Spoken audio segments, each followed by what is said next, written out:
ये हमारा तीसरा हफ्ता है जो विषय के बारे में हम पढ़ाई करते हैं। सत्यों का जोड़ी, टिन ट्रूथ्स, इरट्ट सत्यंग। आज हम भजन से कुछ कलम पढ़ेंगे और उसके बाद हमें पढ़ाई को आगे बढ़ाएंगे। यूहन्ना 11वां अध्याय 25 और 26। Johns gospel chapter 11, 25, 26। यीशु ने उससे कहा, पुनरुत्थान और जीवन मैं ही हूँ। जो कोई मुझ पर विश्वास करता है वह यदि मर भी जाए तो भी जिएगा, और जो कोई जीवित है और मुझ पर विश्वास करता है वह अनंत काल तक न मरेगा। क्या तू इस बात पर विश्वास करती है? ये अध्याय का भूमिका हम जानते हैं। लाजरस का मरण के बाद 4 दिन पूरा होने के बाद यीशु मसीह उधर पहुंचा। पहुंचने के बाद यीशु मार्था से बात करते समय में यीशु ने बहुत बड़ा एक दावा किया। ऐसा इस पुस्तक के अंदर यूहन्ना में यीशु ने ऐसा, मैं हूं, I am, 7 bar I am, मैं जगत का ज्योति हूं, I am the light of the world, I am the bread of life. इधर यीशु 10वां अध्याय में बोला मैं चरवाहा हूं, और उसी अध्याय में बोला मैं द्वार हूं। इधर यीशु बोला पुनरुत्थान और जीवन में हूं। 14 में बोला मार्ग, सत्य और जीवन में ही हूं। 15 में बोला है मैं सच्चा दाखलता हूं। ऐसा यीशु का 7 दावाए, claims of Christ, 7 claims of Christ हम इस पुस्तक के अंदर हमको मिलते हैं। उनमें से एक है पुनरुत्थान और जीवन में ही हूं, I am the resurrection and life. उसके बाद यीशु ने जो बोला है, मुझ पर विश्वास करता है वह 25वां कलम, जॉन 11:25, यूहन्ना 11:25। जो मुझ पर विश्वास करता है यदि मर भी जाए, वह यदि मर भी जाए तो भी जिएगा। फिर 26 में बोला जो कोई जीवित है और मुझ पर विश्वास करता है वह अनंत काल तक न मरेगा। यदि आप कुछ दफन विधि में गया तो जरूर ये कलम आप सुना होगा उधर। इसके बारे में लोगों के बीच में, क्रिश्चियन लोगों के बीच में कई प्रकार का गलत विचार है। और कुछ लोग ऐसा बोलते हैं विश्वासियों को मरण नहीं है। 26 के आधार पर बोलते हैं विश्वासियों को मरण नहीं है, विश्वासी मरता नहीं। और दूसरे कुछ ऐसा क्रिश्चियंस बताते हैं, सिखाते हैं मरे हुए लोग हमारे साथ है, हम देख नहीं सकते, उन लोग हमको देख सकते हैं। और तीसरा ऐसा बोलते हैं मरे हुए लोग अभी भी हमारे लिए बहुत कुछ कर सकता है, हमारे लिए मध्यस्थता कर सकता है, वो सब जीवित है, ऐसा सिखाते हैं। इधर एक कलम में बोल के आगे बढ़ना चाहता हूँ। दानियल का पुस्तक आखिरी अध्याय आखिरी कलम में लिखा है, दानियल को बोलते हैं तुम जाके विश्राम करो, तुम जाके विश्राम करो। एक व्यक्ति जब इस दुनिया का जीवन पूरा करके इधर से चले जाते हैं, उसका सेवगाई बंद हो जाता है।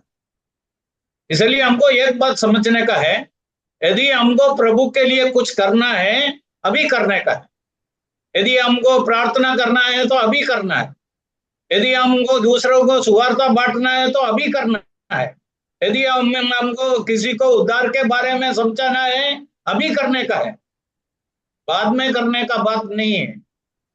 इसलिए एक कलम का अर्थ क्या है, आज हम थोड़ा ढूंढेंगे। आगे बढ़ने से पहले अब में से बहुत लोगों के पास विलियम मैकडोनाल्ड का कमेंट्री होगा। उस कमेंट्री के अंदर क्या लिखा है वो मैं आपको सुनाऊंगा, फिर आगे बढ़ूंगा। उधर लिखा है, उसका यूहन्ना 11वां अध्याय का बारे में यह लिखा है, प्रभु ने उस आने वाले समय के बारे में बताया जब सारे सच्चे विश्वासी जी उठेंगे। यह उस समय होगा जब प्रभु यीशु अपने लोगों को स्वर्ग ले जाने के लिए फिर से आएगा। उस समय विश्वासियों के दो वर्ग होगा। विश्वासियों के दो वर्ग होगा। एक वर्ग में वे विश्वासी होंगे जो मर गए, और दूसरे वर्ग में वे विश्वासी होंगे जो उसके आने के समय पर जीवित रहेगा। वह पहले वर्ग के लोगों को पुनरुत्थान, दूसरे वर्ग के लोगों को जीवन देने आएगा। पहले वर्ग के लोगों के विषय में पद 25 में बताया गया है, जो कोई मुझ पर विश्वास करता है वह यदि मर भी जाए तो भी जिएगा। इसका अर्थ यह है, जो विश्वासी मसीह के आने से पहले मर गए वे मृतकों में से जिलाया जाएगा।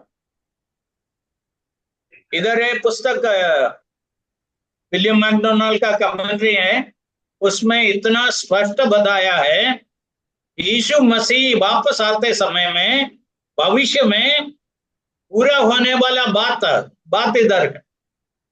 दो बातें हैं, मुख्य दो बातें हैं। पहला बात है, अभी तक जितने लोग प्रभु में मरा वो सब जी उठेंगे, वो मृतकों में से जी उठेंगे।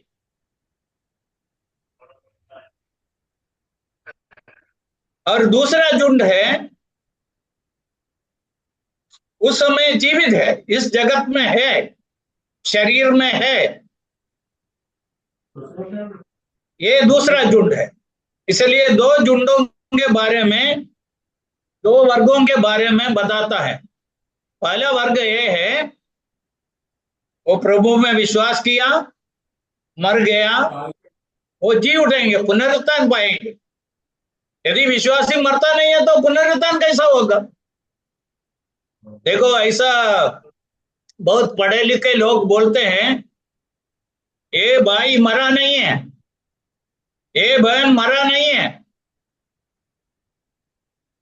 खाली हमारे साथ नहीं है, हमसे दूर हो गया, इतना ही है।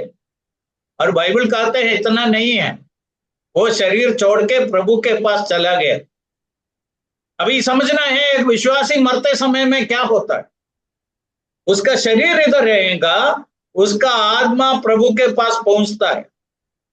फिलिपियों का पत्री 1:21 में पौलुस लिखा है, शरीर छोड़ के प्रभु के पास जाना, शरीर छोड़ के प्रभु के पास। दूसरा कुरिन्थी 5वां अध्याय का 8वां कलम में लिखा है, शरीर से विदा होकर प्रभु के साथ होना। इसलिए एक विश्वासी, मैं नामधारी क्रिश्चियन के बारे में नहीं बताता हूं, सच में एक विश्वासी स्वर्ग जाने के लिए, पाप का क्षमा पाने के लिए, उद्धार पाने के लिए, अनंत काल का आग से, नरक से बच जाने के लिए अपना जीवन को प्रभु के हाथों में सौंप दिया है। वो व्यक्ति जब मरते हैं, शरीर इधर रहेगा, आत्मा प्रभु के पास पहुंचता है। ये हमको जानने का है। उसका जगत में अभी कुछ कर नहीं सकता है, ये इधर से बाहर चला गया।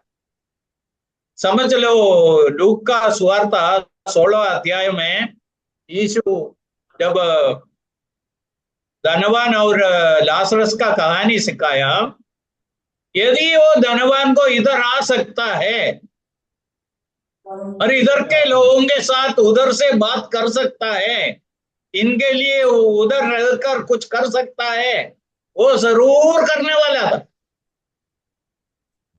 और वो समझ लिया, एक बार इधर से चला गया तो वापस नहीं आ सकता है।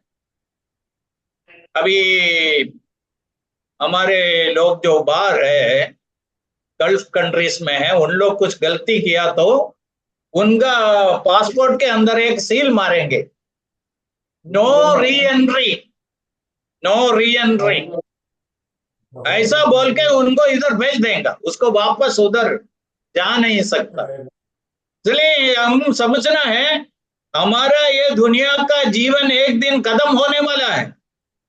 यदि हमको प्रभु के लिए जीना है तो अभी जीने का है, प्रभु के लिए कुछ करना है तो अभी करने का है, दूसरे लोगों के लिए कुछ सुवार्ता देना है, प्रभु के बारे में समझाना है, उनके लिए प्रार्थना करना है, करने का समय अभी है, ये है। इधर से चले जाने के बाद कुछ नहीं कर सकता। इसलिए इस वचन का अर्थ जैसा बहुत लोग समझते हैं ऐसा नहीं है। इसलिए पहला झुंड क्या करते हैं, इधर हमने क्या पढ़ा, उन लोग विश्वास किया, मर गया, एक दिन पुनरुत्थान पाएंगे, जी उठेंगे, पुनरुत्थान पाएंगे।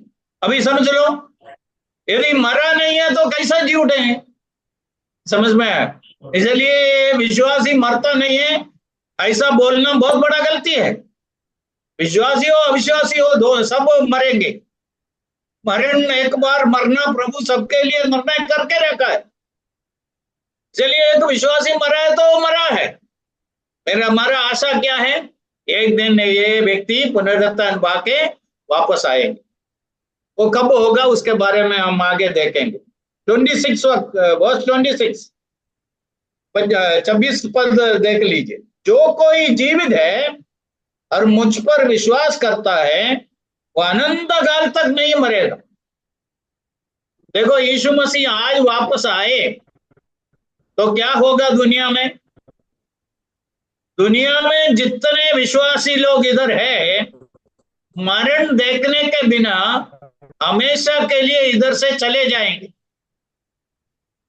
ऐसे एक झुंड रहेगा। आज है तो अभी इस रात, अभी हम बात करते समय में हो गया तो हम सब जितने विश्वासी में मेरा बात सुनते हैं, बाकी जितने विश्वासी लोग जो दुनिया में है, सब लोग मरण देखने के बिना रूपांतर पाके प्रभु के पास चले जाए। इसलिए प्रभु का आगमन का देरी हो गया तो क्या होगा, हम ये दूसरे झुंड से पहले झुंड में चले जाएंगे। समझना, बराबर सुनना। आज हम दूसरे झुंड में, विश्वासी दूसरे झुंड में है। दूसरा झुंड का मतलब क्या है? प्रभु आते समय में इस जगत में जीवित है, हमेशा के लिए मरण से बच जाते हैं और मरण कभी भी मरना नहीं पड़ेगा, वो हमेशा के लिए प्रभु के पास चले जाते, रूपांतर पाके चले जाते। इसलिए दो झुंड रहेगा। हम अभी वर्तमान में, आज हम पहला दूसरा झुंड में है।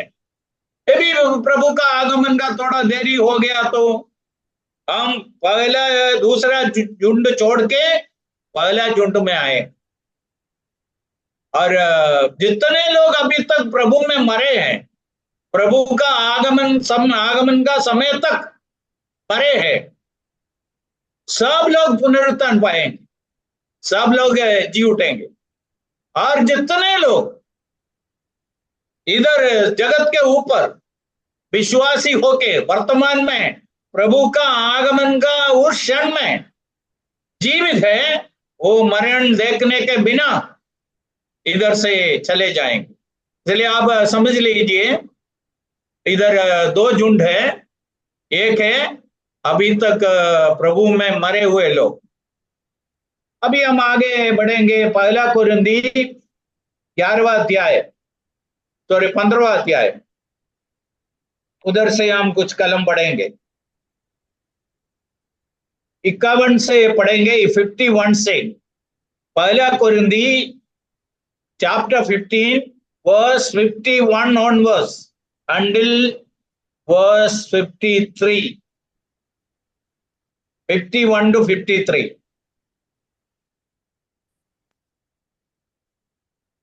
पहला कुरिन्थी 15वां अध्याय 51 से 53 तक, 51 to 53।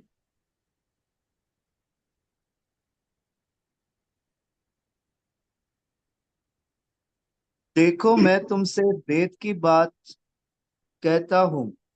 हम सब नहीं सोएंगे, परंतु सब बदल जाएंगे। और यह क्षण भर में, पलक मारते ही, अंतिम तुरही फूकते ही होगा। क्योंकि तुरही फूकी जाएगी और मुर्दे अविनाशी दशा में उठाए जाएंगे और हम बदल जाएंगे। क्योंकि अवश्य है कि यह नाशवान देह अविनाश को पहन ले और यह मरणहार देह अमरता को पहन ले। और ओके, जब थैंक यू, यह नाश चलेगा, थैंक यू। ये 51 में, 51 में पौलुस बोला है, देखो मैं तुमसे भेद की बात कहता हूं। I am telling U a mystery. Mystery Malayalam में मर्मम। मिस्ट्री का अर्थ क्या है, भेद का अर्थ क्या है? उस समय तक छुपाया हुआ एक सत्य पहली बार प्रकट हो गया, उसको बाइबल में मिस्ट्री बोलता है। उस समय तक किसी को मालूम नहीं था, और पौलुस बोलते हैं ये बात मुझको प्रकट हुआ। क्या प्रकट हुआ? बोलते हैं हम सब नहीं सोएंगे, परंतु सब बदल जाएंगे।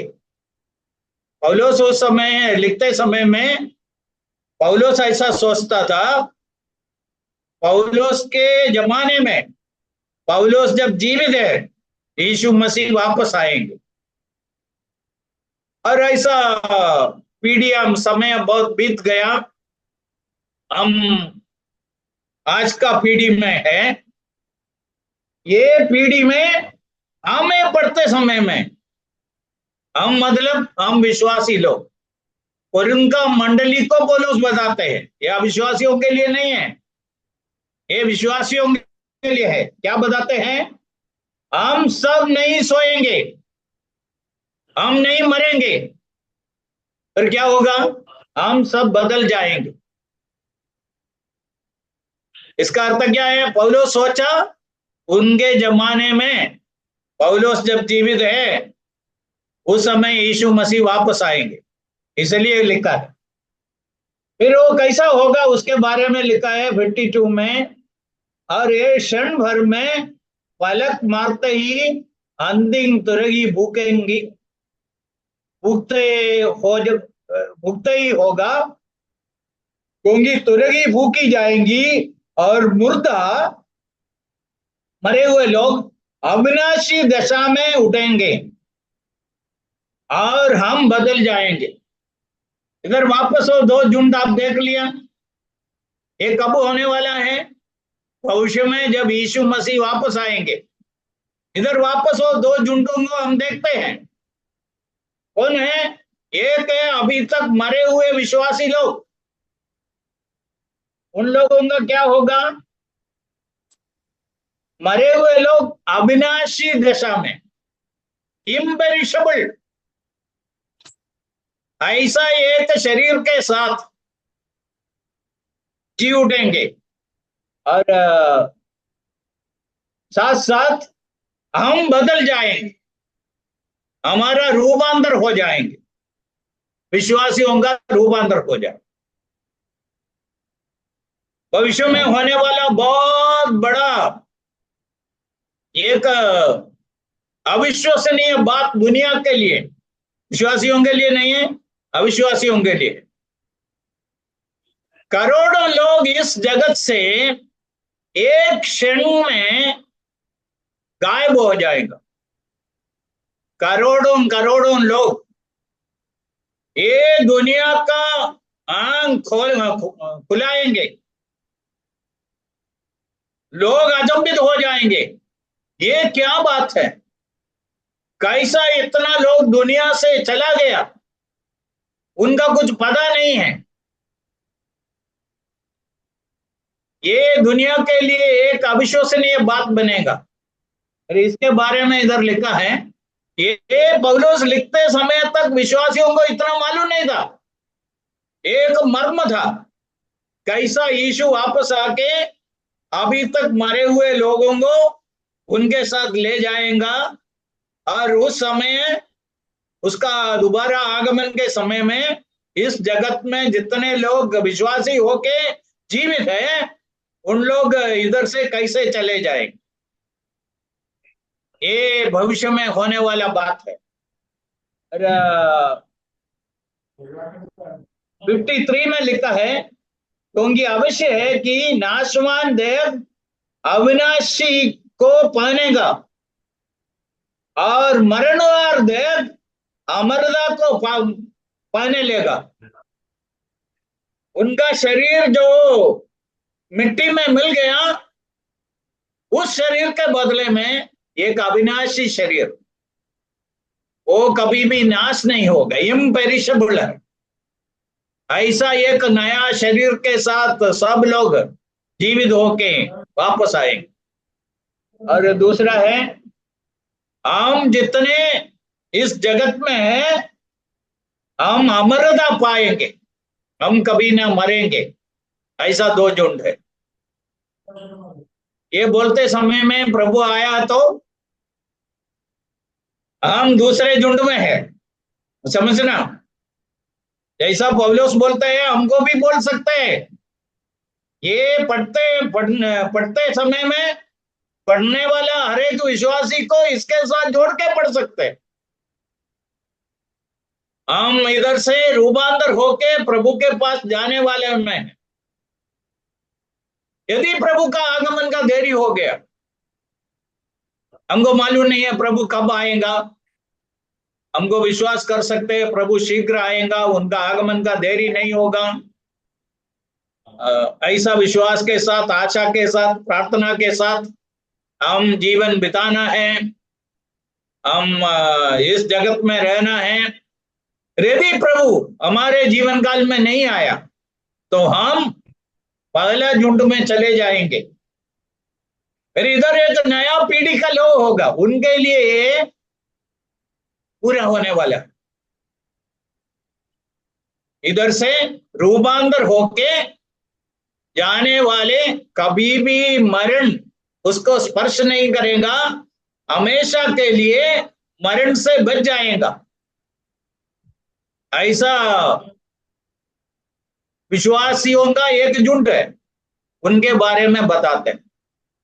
इसलिए दोबारा मैं बताना चाहता हूं, यीशु मसीह वापस आते समय में इधर से दो झुंड प्रभु के पास जाते हैं। इसलिए यीशु मसीह देख लीजिए, पौलुस को ये प्रकट होने से शायद 70 साल पहले, शायद उससे भी थोड़ा पहले, यीशु मार्था से बात करते समय बोला, देखो तुम जो आखिरी पुनरुत्थान में विश्वास करती है, ये पुनरुत्थान कैसा होगा उसके बारे में बताया। अभी हम पहला कुरिन्थी 15 अध्याय में है।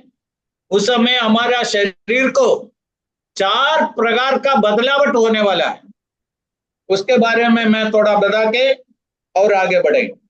इसी अध्याय में पहला कुरिन्थी 15 अध्याय 45 से 42 से 44 तक पढ़िए।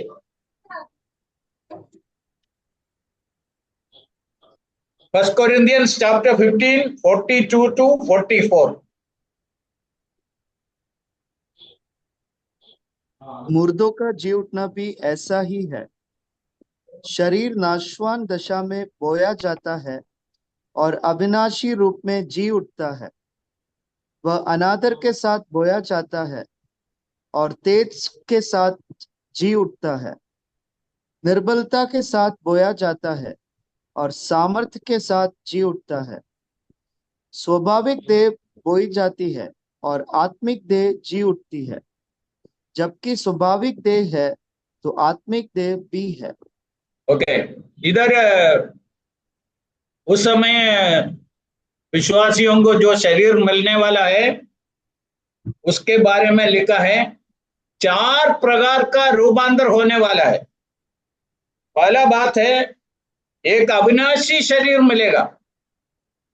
ये नाश होने वाला शरीर में हम आज रहते हैं, इसके बदले में कभी नाश नहीं होगा।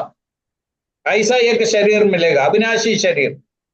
43 में लिखा है एक महिमा का शरीर मिलेगा। इधर पुराना हिंदी में तेज लिखा है, नया हिंदी में महिमा है। महिमा से भरा हुआ, मतलब जैसा आदम हव्वा को एदन बगीचा में बनाया उस समय कैसा शरीर था, वैसा एक शरीर, महिमा से भरा हुआ शरीर। तीसरा है निर्बलता के बदले में सामर्थ का शरीर। ये शरीर बहुत जल्दी एक जगह से दूसरा जगह में पहुंचने के लिए हमारा मदद में आएगा। और यीशु मसीह का शरीर हमको मालूम है, दरवाजा सब बंद था, फिर भी यीशु अंदर आया। ऐसा एक शरीर, सामर्थ का शरीर है। 14 बात है एक आत्मिक शरीर है। आज का शरीर स्वाभाविक है, इस जगत में जीने के लिए दिया हुआ शरीर है। हमको मिलने वाला शरीर आत्मिक शरीर। चलिए, यीशु मसीह वापस आते समय में हम पूरा बदल जाएंगे, उस नया शरीर के साथ प्रभु के पास जाएंगे, उधर प्रभु के साथ जिएंगे। अभी हम आते हैं 1 थिस्सलुनी 4 का 16 और 17 में आएंगे।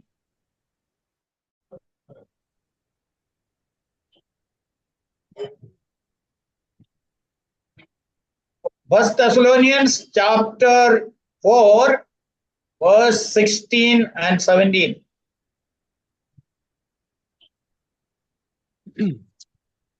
क्योंकि प्रभु आप ही स्वर्ग से उतरेगा, उस समय ललकार और प्रधान दूत का शब्द सुनाई देगा और परमेश्वर की तुरही फूंकी जाएगी, और जो मसीह में मरे हैं वे पहले जी उठेंगे। तब हम जो जीवित और बचे रहेंगे उनके साथ बादलों पर उठा लिए जाएंगे कि हवा में प्रभु से मिलें, और इस रीति से हम सदा प्रभु के साथ रहेंगे। ओके, इधर पौलुस और कुछ सत्य प्रकट करते हैं। जितने मसीह में मरे हैं, those who have died in Christ, यीशु मसीह में मरा है। मैं पिछले हफ्ता बोला था, इस जगत में 2 परिवार है, एक आदम का परिवार, दूसरा यीशु मसीह का परिवार। हम जन्म से यीशु के परिवार में आए हैं।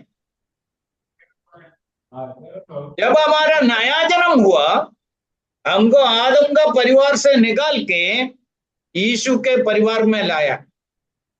इसलिए आज वर्तमान में 2 परिवार है, जन्म से आदम का परिवार का सब लोग, और उनमें से कुछ लोगों को आदम का परिवार से निकाल के यीशु मसीह का परिवार में लाए।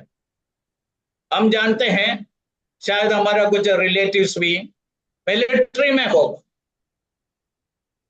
दे are all citizens of India like us, हमारे जैसा भारत का नागरिक है। और उनमें एक खूबियां है, एक स्पेशल थिंग है, वो है एक दिन उसका जीवन पूरा भारत का मिलिट्री के लिए दे दिया। उस दिन से वो मिलिट्री में है। उनके बारे में कोई पूछेगा तो हम बोलेंगे वो मिलिट्री में है, मेरा बेटा मिलिट्री में है। मिलिट्री में है तो वो अलग हो गया।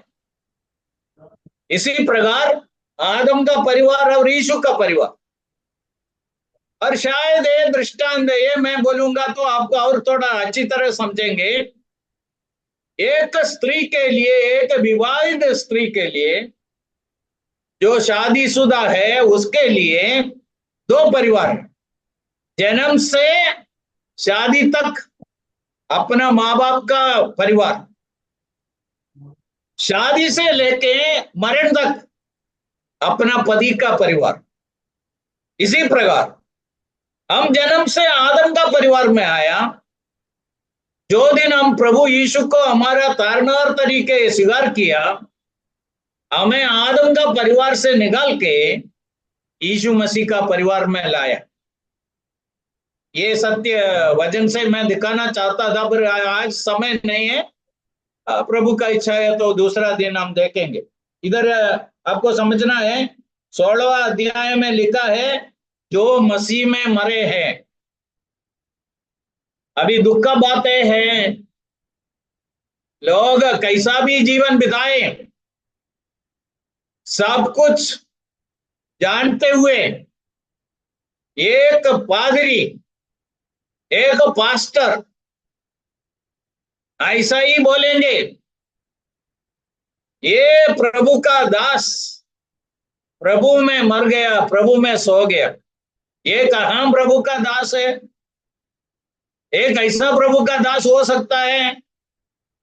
ये किस प्रकार का जीवन बिताया, कितना बिगड़ा हुआ आदमी था, वो कैसा प्रभु में मर सकते? नहीं मर सकते हैं।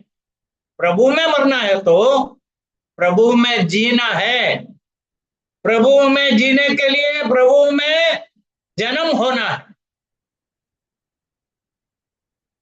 हम सब जानते हैं, भारत में मरना है तो भारत में जीना पड़ेगा, केरला में मरना है तो केरला में जीना पड़ेगा,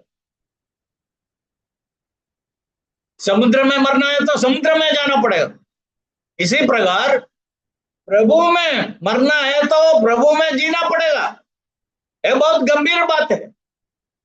इसलिए ऐसा समझना, सब लोग प्रभु में नहीं मरते हैं, नाम के लिए क्रिश्चियन होगा, फिर वो प्रभु में उसका जन्म नहीं हुआ, प्रभु में नहीं जिया, प्रभु में मर नहीं सकते। इसलिए जितने प्रभु में मरे हैं, 16वां कलम देख लीजिए, जो प्रभु में मसीह में मरे हैं पहले जी उठेंगे।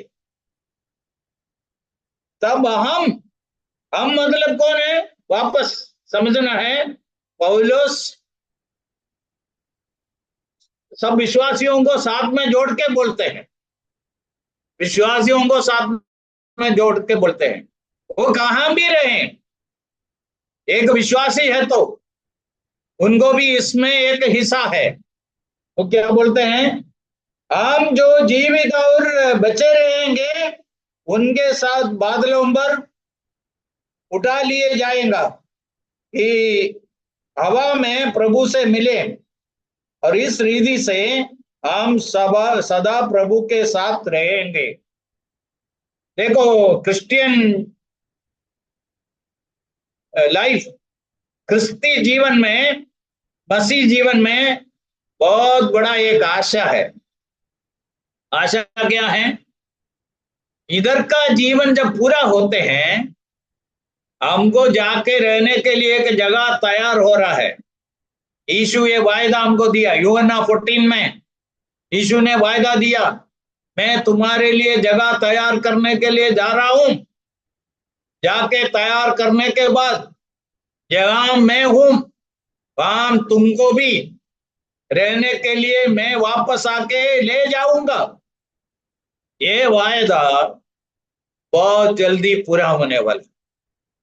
अभी इसमें दो झुंड है, एक है जितने प्रभु में मरे हैं, और दूसरा झुंड है वर्तमान में प्रभु को स्वीकार करके, प्रभु में विश्वास करके जगत में जीवित है। और कभी भी प्रभु आए, ये दो झुंड उधर रहेगा।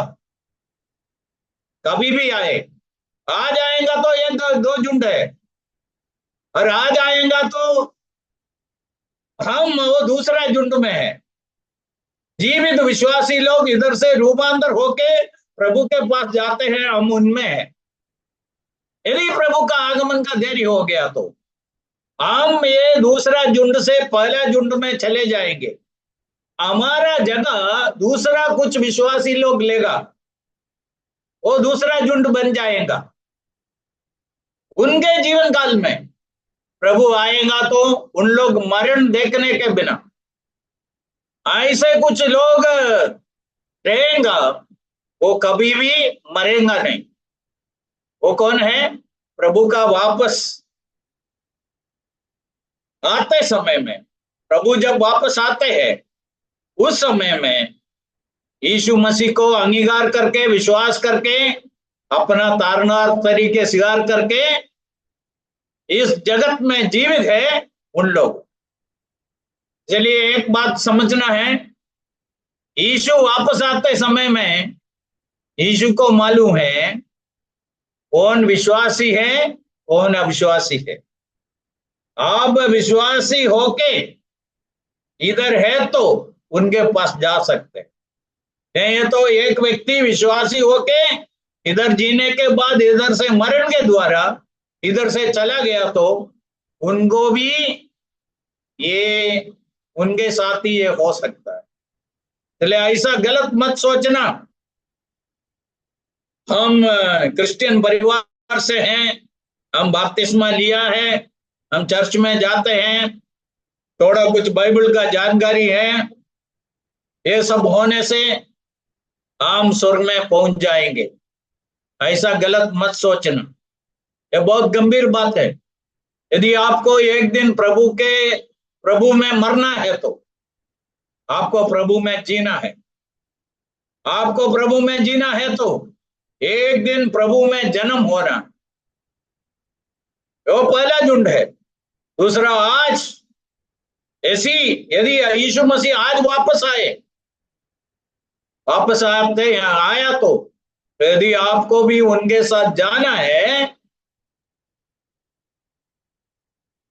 तो एक बात पक्का करना है, यीशु मेरा तारणहार है। मैं उनको एक दिन मेरे जीवन में मेरा पाप का क्षमा के लिए इधर का जीवन जब पूरा होते हैं स्वर्ग में जाके उनके साथ रहने के लिए उन पर आश्रय रखा, उनको अंगीकार किया, उनको स्वीकार किया। ये बात हमको पक्का मालूम होना है। ये सुनने वालों को मैं एक बात बोलना चाहता हूं, उसके साथ पूरा करूंगा। हमारे चर्च में आने से, हमारे साथ बैठ के गाना गाने से, हमारे इधर दूसरे विश्वासी लोगों से संगति करने से आप स्वर्ग जाएंगे ऐसा कुछ गारंटी नहीं है। सवाल एक ही है, आप सच में प्रभु यीशु को अपना तारनार तरीके स्वीकार किया है या नहीं? आपका उद्धार हुआ है या नहीं? आप अपना जीवन प्रभु के हाथों में सौंप दिया है या नहीं? ये एक ही सवाल रहेगा। आप अपना जीवन को जांच लो।